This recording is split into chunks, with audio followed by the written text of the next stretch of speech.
Let's get back into postseason football with our great friend, ESPN, NFL, and college football analyst, Booger McFarland. We'll start with this.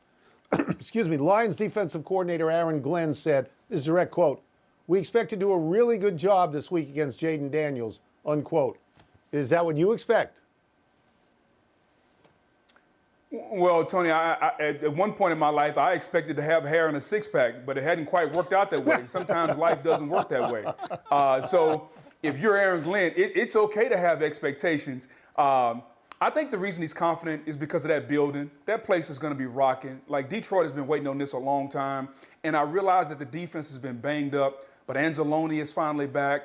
I think the pressure that the defensive line can create, and more importantly, he may not be able to contain Jayden Daniels, but I think he can contain the weapons around him. Terry McLaurin, De'Ami Brown, Zach Ertz, the tight end. The running game with Robinson is really not that volatile or physical of a running game. So I think if you're Aaron Glenn, maybe not try to contain Jayden Daniels because, guys, he's right on the cusp already as a rookie of being in the upper echelon of quarterbacks. And I'm talking about Mahomes, Allen, Burrow, Jackson. He's not there yet. But Mike and Tony, he is close. And so you got to contain the people around him and maybe not necessarily him. Booger, we give credit on this show, and it's time for us to credit you with seeing the Rams defense coming long before many others. So you saw it coming. What do you think of the Rams defense and what they will be able to do or not against the Eagles?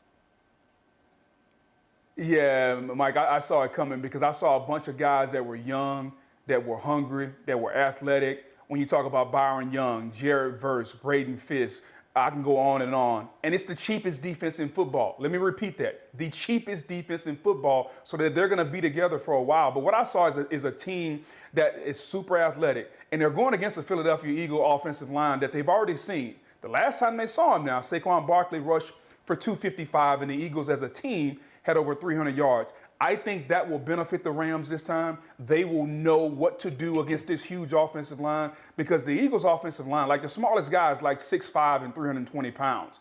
They are big, they are huge, and I think this time, this defensive line will allow the Rams an opportunity to compete at a high level and maybe get this game into the fourth quarter in Philadelphia. All right, we have to jump to this. We have to jump to Lamar Jackson, Josh Allen. Let's face it, everybody wants to see this matchup, but the actual matchup, of course, is each of those guys having to go against a specific defense, which causes problems. Who's got the tougher assignment going against the tougher defense in that game?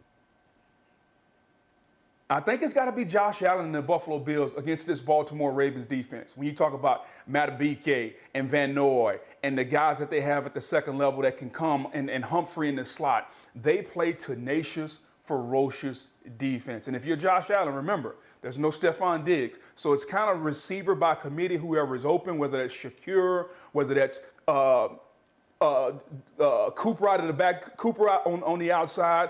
It doesn't matter. They have guys everywhere. And I think if you are Josh Allen, you got to be able to spread it around because this defense is going to be dynamite, Mike.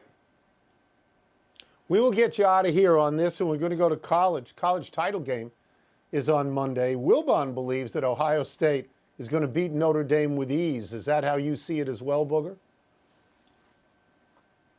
Well, I think of the last time that I can remember, you guys help me out with this, that we thought one team was going to beat the other with ease in college football. Remember the Fiesta Bowl in '86, Penn State against Miami? Miami got off the bus wearing those fatigues. Like, we thought it was going to be a Miami slaughter, and we all know what happened. The ball bounces funny, guys. I realize Ohio State's favorite. Ohio State has the better roster. They have the better team, especially since Notre Dame, if you go back to the opening day roster, they're starting 22. They're probably down 8 or 9 games. So there is no doubt that Notre Dame is outmatched in this game. But toe got to meet leather, and you got to go out and play the football game. I think, Mike, if you're Notre Dame, you got to hope for some defensive turnovers, Tony. You got to hope for a special teams score. You got to hope that this game can somehow get to the fourth quarter. And if they do, then maybe, just maybe, touchdown Jesus and the luck of the Irish will be on Notre Dame's side. Thank you, Booger, as always. Thanks, you. Booger. Appreciate it. Anytime.